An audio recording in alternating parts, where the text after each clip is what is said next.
Sanibonani, welcome to podcast with Pepe Nyuka. Today ngino Senzo waka Hlomgwane. Kahle nje I'm happy ukuthi ngibe nomuntu ongangami. Let's hope ukuthi ke inkulumo yethu izoba mnandi and nani nizoenjoy. Before ngikhohlwa please ningakhohlwa ukusubscribe khona la ku YouTube, ukulike nokupressa i-notification button.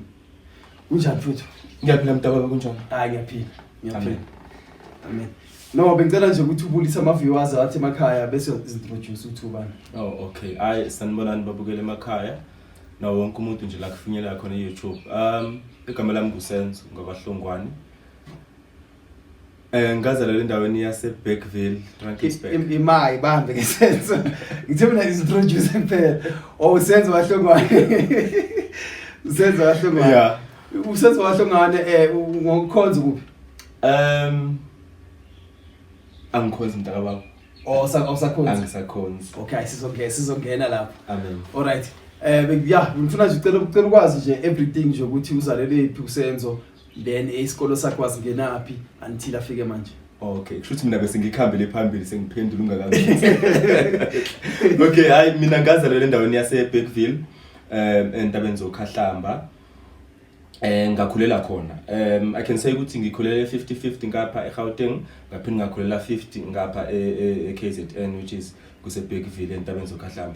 So kuke bahamba kanje ngithe mangikhula ngakhula ngikhulela ekhaya. Ngihlala nogogo ngaphinde ngitheni wasengenza ugrade 6 ngabuya ngeza ngapha eGauteng endaweni yaseBinoni East Rand eActonville la ngaphinde ngakhulela khona ngenza ugrade 7 8 9 10. Ngithena sengenza ugrade 10 I went back to KZN food, so that's why ngithi kube u50-50 ngikhulele eBergville ngaphinde ngakhulela ngapha eGauteng eEast Rand. All right, then isikolo usiqedile? Yes. Okay. Isikole ngicela isikole. So sithathe lapho ke then mawufika eKZN uqhubeka nesikolo wa. Oh okay, ngithe mangifika eBergville ngangenza grade 10, it was 2010, grade 10 11 12, 2013 ngaqeda, it was 2015-16 I went to DET. I dropped out due to some financial issues. I dropped out at university. I came back to Johannesburg. Then I Johannesburg. 2017 and 18 I went to the institution called Maharishi Institution, which is LIT Mpimpili. So I dropped out again.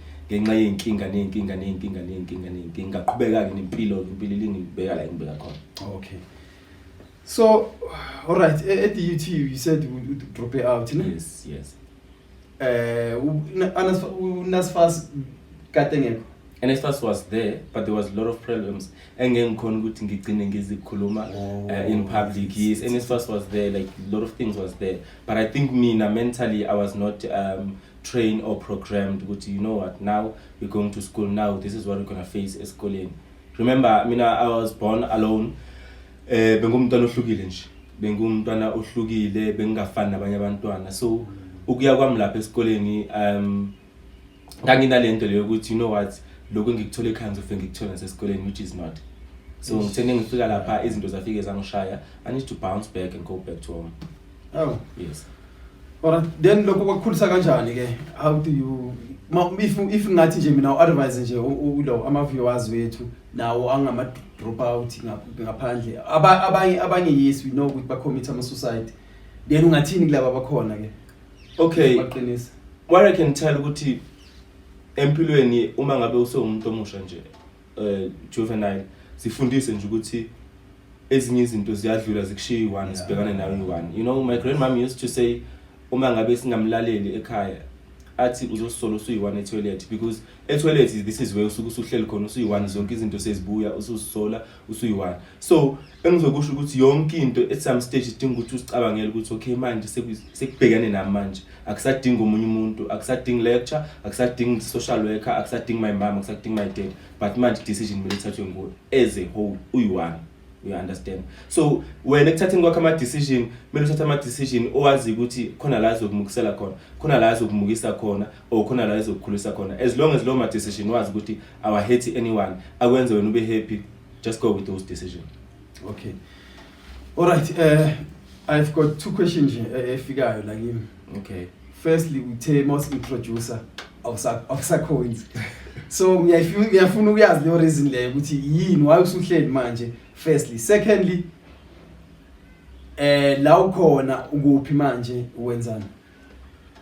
Okay, I'm a first year student in TT.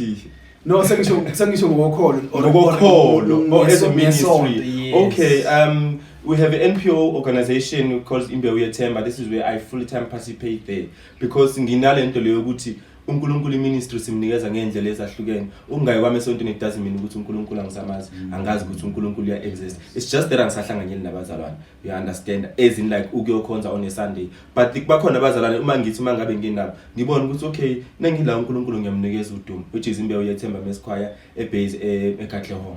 So angazi noma uphendule kahle okusafuna ukuthi ngiqhubeke futhi. No, angiphendeke kahle. Yeah, then bese kuba i-first question ukuthi la ubukhona uphumeleni.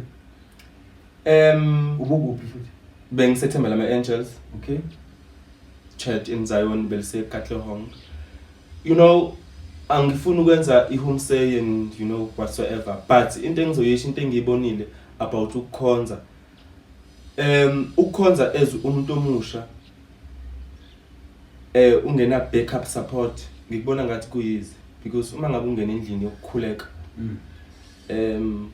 ufana nokuthi ungena efamily yakho exactly so if you have problems and you go to whoever and they failing to do that so angeke uzosibona isidingo sokuthi you know what angiqhubeke ngikhonze so uma ngabe usenkolweni or uma ngabe usebandleni angisho ukuthi kumele basithwalele inkinga zethu but kumele kube indawo esithi uma ngabe ngiye la ngibuya sengiright kungabe ukuthi uma ngabe ngiye ebandleni or la ngikhonza khona la ngihlanganyela khona but ngibuya ngingaphethele ukuthi uma ngabe ngiya kubangani bami abaphuzela whatever lento abayiphuzayo but ngibuya ngisothed yabo so ugcina ubona ukuthi angisiboni isidingo I would rather stay at home and pray there at home and ngibone enye indlela ukuthi uNkulunkulu ngayimukisa kanjani iministry kuyi.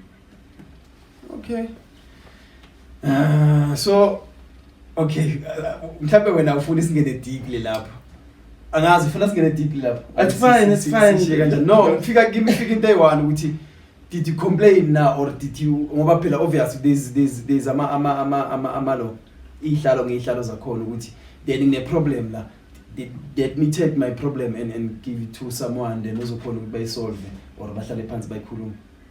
You know, le ifana nokuya kuthisha uthi ngiyakuthisha manje ongifundisa let's say mhlambi life sciences and ngiyobuza something going to that teacher wazi kahle ukuthi ngeke azakusiza wazi kahle ukuthi akazi lutho naye so kufana nokuthi kuyizi.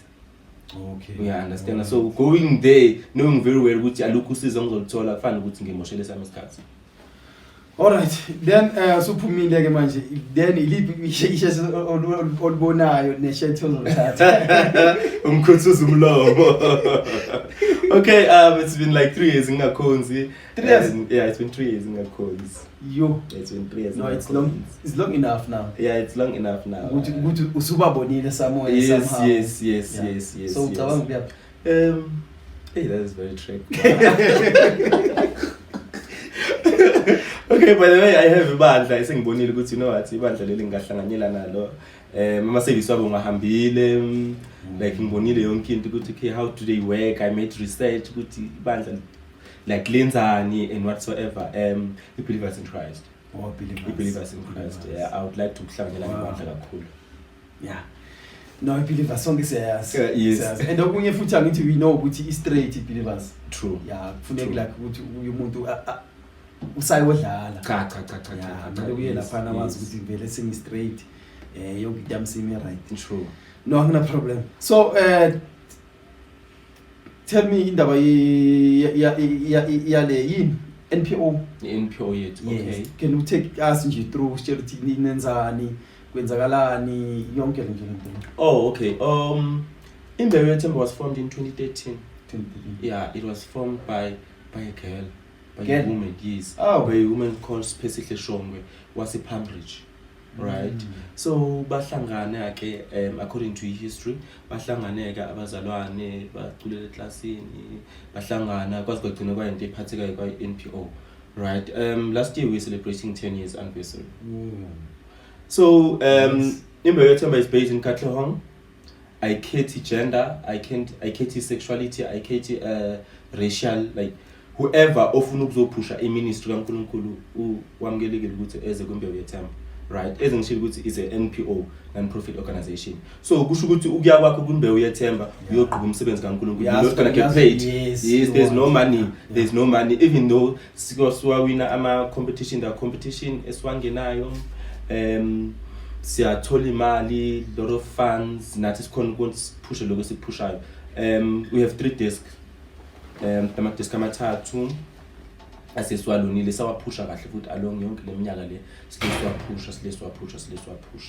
So engakusho nje apha uthimbe ukuthi kuyi-NPO right esikhulisayo kakhulu, and sibonge nje kuumusa nje ukuthi from 2013 akekho umzalwane ke samluza sathi silahlekelwe umzalwane ngokomoya usishiyile or mhlambe umoya wakho ulahlekile useshonile. So from 2013 abazalwane debele bekhona basele bekhona nami. Asasikhona namanje. Yes. Ongekho wakekho waziyekela uzihlalele but usaphila. But akekho nje shonile. Cha. Amakhwaya bewahamba axabane nababandla. So le yenza kanjani mayifika lapho ebantwini abakhonzayo if kushayisana izinto ukuthi siyahamba siyocula kuphi nesonto naliyahamba leyo nenza njani mayifika lapho?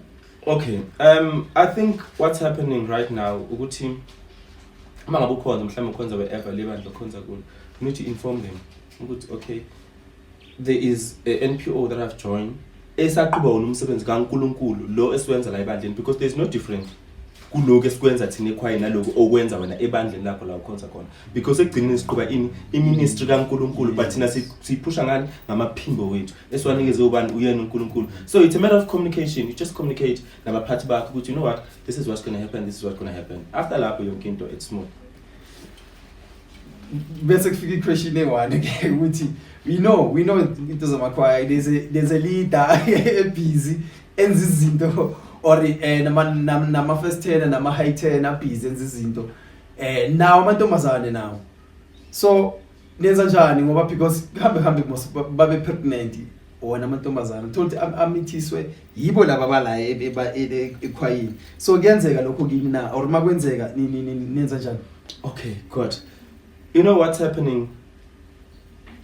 Company, ikhaya, ibandla, when I serve as individually, literally, yonke indawo kuba nama rules and regulation, kuba nama T's and C's. You understand? Yes. So the meantime you step in kumbewu yethemba, you said, you know what, I want to be part of this. Siyakubekela ama terms and conditions, siyakufundela ama rules and regulations, because you know what, once you jump this, you're out.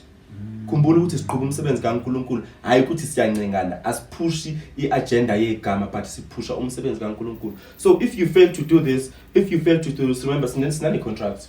So yes, you sign a contract. No, right? No. You sign a contract, and the contract yakho you read it, thina siyakufundela kuqala. Now nofika ekhaya you read it, hayi ukuthi siyakulinda sesicela uyisign. You go so uyifunde ekhaya, maybe after some time then you bring it back. After 2 weeks you bring it back to us, then sesiya-evaluator, then usuyisayinile. Senzela ukuthi uma siqala zikushaya le phambili base sithi na umnyango uzokhona ukunderstand ukuthi why sasikusayina i-contract. So ekhwayeni kunama T's and C's, kunama rules and regulation okungamela ukuthi uwajump.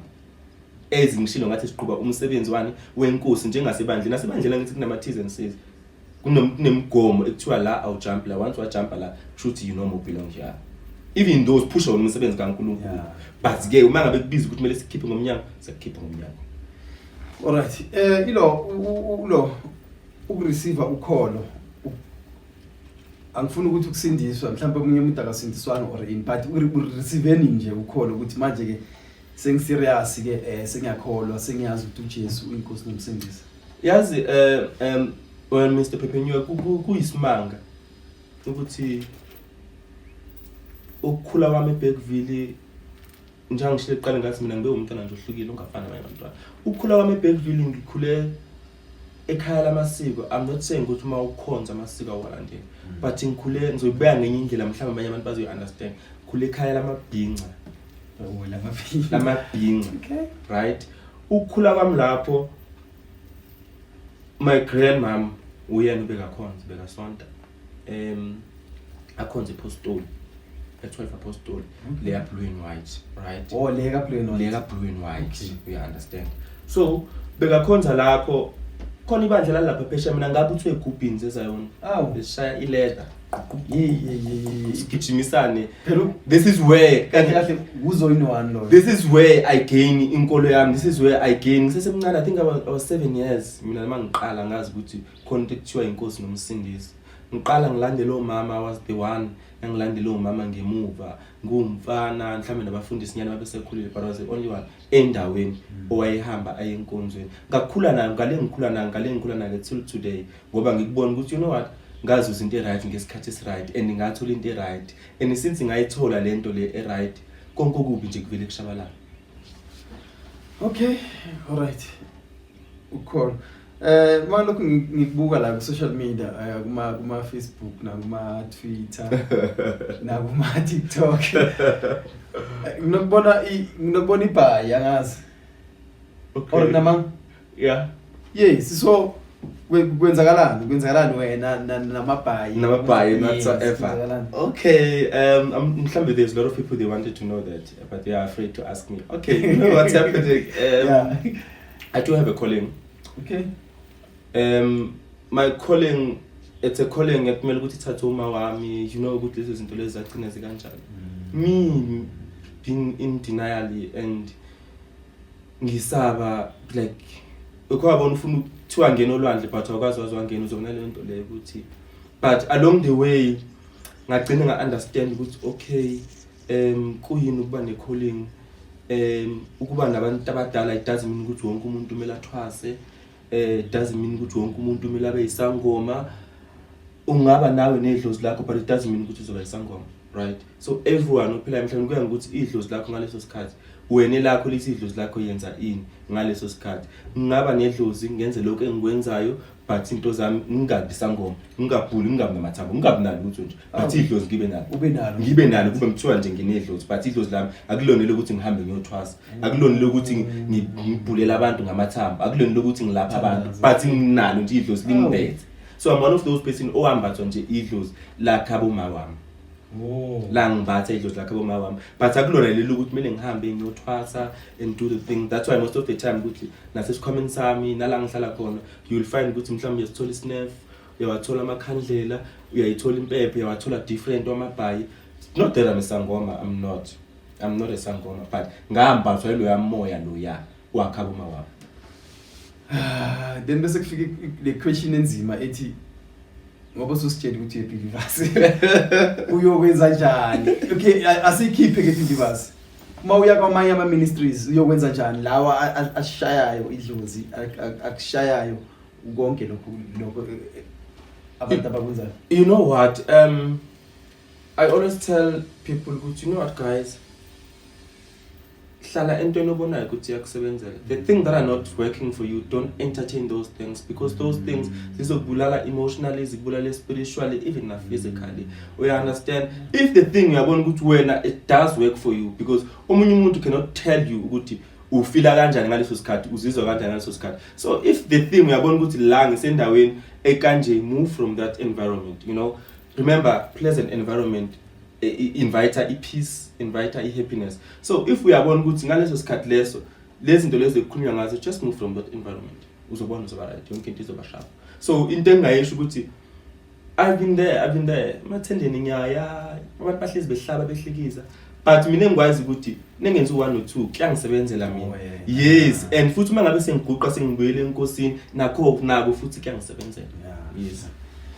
All right, bese kuba ile question ethi okay, first before ngibuza the question awuthi ngibuze le idlozi elikumbethe elani, is a female or male?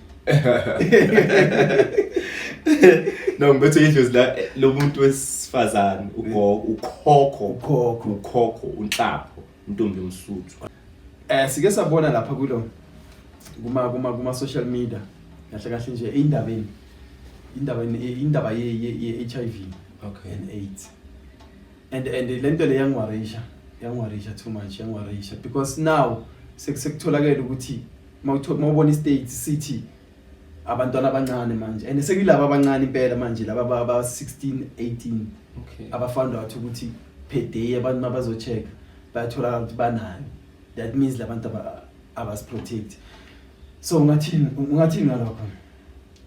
You know, into esingayenza njengamanje angeke ngisho ukuthi ukunqanda isimo but to reduce isimo esibhekene naso akukhulunywe nabantu iqiniso lebe iqiniso ukuthi guys if ulala nomuntu nifakana into zokuchama and do whatever you do without protection you're going to get infected because into engiyibona abantu athi usena 15 I cannot talk to her I cannot talk to him because she's still he's still 15 years 16 years from home asikhulumeni ngalezi zinto lezi asibatsheleni ukuthi if wena usuthatha that decision there are a lot of things that you can use kuna prep kuna ma condom there are a lot of things esingakhona usisebenzisa ukuthi egcineni abantu bangagcini bethelelekile and egcineni kabo bonke abazali abakhuluma nezingane zabo because ngokubona kwami ngokubona kwezinto la ngaphandle abantu abazali abakhuluma nezingane zabo they feel ukuthi uma ngabe ngizokhuluma naye ngocansi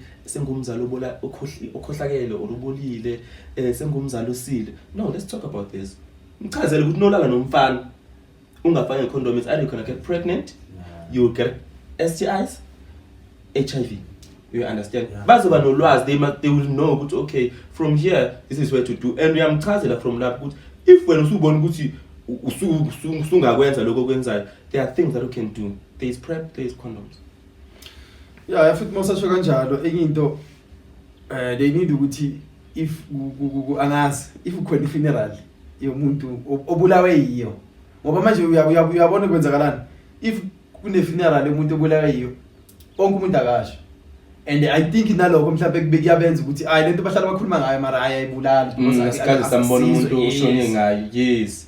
So I think there must be programs aranwayo towards the community, towards the school. You understand? LO teachers, LO educators, they must have a fully right to okay manje today siyakhuluma ngocansi namhlanje ukuthi ucansi senza lo wenza ucansi kwenzeka lokho emingcwabeni uma ngabe kwenzela even though it's very difficult. Me personally I wouldn't allow it to andikhange ngithi ushonile usibanibani because of HIV even though ngingasayona into esabekayo kodwa I think step by step time by time kuzogcina kwazeka ukuthi okay if senza kanje sigcina si reduce lento uzayini wethu ngoba ubona ukuthi the way uya ngakhona wena ubona umephi nozayondo or ubona umephi sengisho nje ku youth because we know into ezenzakalayo sikuma social media zenzeka izinto every day abantu bayakhuluma kuma social media bagcina bahlambalazena abanye abantu kuma social media so ngokubuka kwakho nje as a youth yini emele si change or usase right la ukhona oh yeah okay what I can say ukuthi you know what guys people are always talking abantu bahlezi bekhuluma and we will never stop them from talking as I said before do whatever that makes you happy do whatever that uma uyenzile ubone ukuthi uba happy as long as it doesn't hurt anyone right go for it let them talk people they always talking bazokhuluma as long wena wazi ukuthi uma ngabe ngengagaqa isigubhu sami sasesontweni and ngasishaya ngiyabuyela enkosini if that makes you happy go for it let them talk abantu bazohlezi bekhuluma you understand besides that there's a lot of growth ezayona kakhulu clean lines musically emavesini so kukhuliwe mina ngiyathanda the way si operate ngakhona so ukuthi nje okunyeke esingesize sikhona ukushintsha ezingishilo ukuthi abantu bahlezi bekhuluma you doing good bazokhuluma you doing bad bazokhuluma okay bengisafuna ukubuza ngale NPO le okay kufika ama question yana nje mbala first one sinama city ongakhe 3 nama city 3 yes or since 2013 since 2013 we have 3 and remember we've participated in a lot of competitions in this one's hosted a competition we took number 2 Josie and Art and Culture have hosted last year last year we took number 2 this year we've been participating in Josie in Art and Culture again. We were there, but it was not a competition, but we were participating there. There's a lot of things. We went to one-on-one with Healing Mercy in Mpumalanga. We went to one-on-one stage with MVG, Labebe Ngablela. ontanga bethu sibabiza kanjalo ontanga bethu.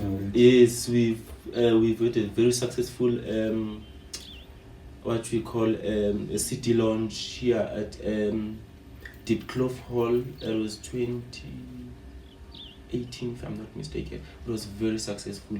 We have hosted most of events, a lot of them, and they were successful. I'm talking about this 10 years anniversary. We hosted last year. It was through October. It was very. You can just go on YouTube and check. It's Imbewu Temba Mesquire. On Facebook, it's Imbewu Temba Mesquire or Seeds of Hope Mesquire. TikTok, it's Imbewu Temba.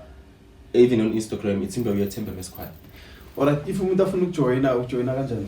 Okay, if you want to join, you contact one of our marketing agencies. We have a marketing or recruiting agency. Bakhona lapha kuma social media. Uyakhona ukuthi uxhumane nabo. Ukujoina kwakho awuthi nofika namhla ufika ujoin. One, you just come, you survey indawo ukuthi is a good pleasant environment for wena na.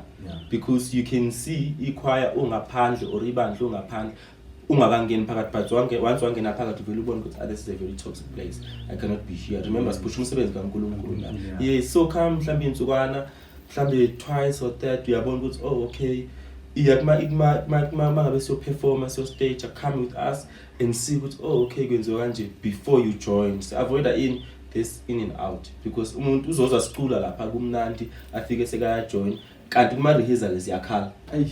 You understand? Yes. Then uniform njani, because if uzokhumbula amakhwaya afika change uniform yasiza yona. Sesingawasha ama ministries yes, mara nje amakhwaya afika change yonke, because afika amantombazane sebafaka lamalona lawa awabambayo. Ngicela kanjani? Okay, it's just white. We started with it was green with bottle green. You know, bottle green color. It was a Chinese color. The reason we put it a Chinese collar because we didn't want to wear a shirt. We wanted the different okay, this is a quite lady band, even those so it was green before, so now it's white. We were white. Mantomazane staff dresses mhlophe with the bottle green buttons with here on the collar it's bottle green, yes. Same with guys, it's ijazi ibrugwe namatoma mhlophe with bottle green buttons and Chinese collar, the bottle green one. Ake sikhulumele nange ke yamantombazane. Uyabona manje kumele change le ukuthi intombazane ifake i staff dress esimbambayo ke maso yambona ukuthi kanjani or wrong mhlawumbe awubheke lento leyo uyibuka ukuthi I right na. No, you're not wrong. Remember angithi sithi umzimba uyithempeli kaNkulunkulu. So ithempeli laNkulunkulu kumele kube into ehloniphekile, exactly, oyithandayo. Ithempeli laNkulunkulu ngeke uhamba ubonisa ngalo. So othunga staff dress sakho nje nawe phela uyintombazane, angisho ukuthi wohlo ugqoke nje into elengayo, right? Yes. And I'm not saying futhi ugqoke into tight, but normal size, average size. You understand? Ungabe usugqoka into esikubamba size sibone ukuthi ugqoke underwear enjani ngaphansi, fake tight enjani. Just nje abantu abaye ngama size wabo. Guys, you cannot ugqoka size 20 u30 when ufuna ukwenza u26. Yeah. You understand? No ugqoka u30, thunga u30, ugqoke u30 wakho. I hope niyezwa lapho. I hope niyezwa serious. Le yama staff dress abambayo umuntu usiyambona ukuthi iphenti lihamba vele ubona hayi yabona ke la. But ke let's hope ukuthi nizwile lento le ukuthi nehlise kancane, because yonke lento le iqala emakhwayeni, emakhaya. Saso zayo nowani and umuntu mase kasukile emakhaya sekeze ngapha bese yashintsha umuntu, then mase kebuyela le sekabona ngathi manje lento ibiyenziwa lapha yana akusasiyo la sekashintshile sekabona izinto ngendlela. Ungathini ngalo? Okay, one no so when indawo going to another place, you adjust to leyo ndawo le ukuthi okay la kwenza kanjani. But uyazi ukuthi la usuka khona nenzalo. Lokho kwenza ukuthi noma ngabe ungahamba la uhambe uye Cape Town, ufike Cape Town ufike bekhuluma isiXhosa, you'll speak closer with them, right? But once you're going back to a Bigville, you speak Zulu.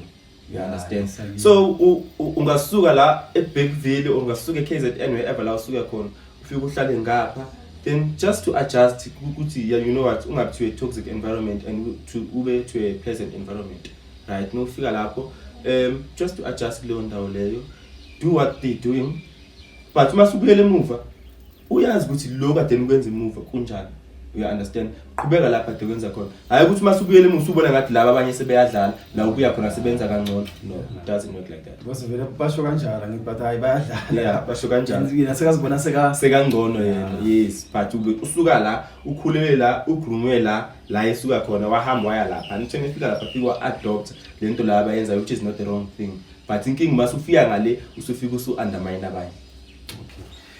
No, my last question, trademark yami nami ngibuza everyone ukuthi what do you want to be remembered as? Asithi nje sokushonile nje masikhumbule uSenzo. uSenzo konje ubekenzani? uSenzo konje ubekadlala ubekenzani? Ufuna sikukhumbule kanjani? A very strong person, a very lovely person. Ngiyabathanda abantu, I love people. I respect people. I don't know ukuthi omunye umuntu uzosho kanjani.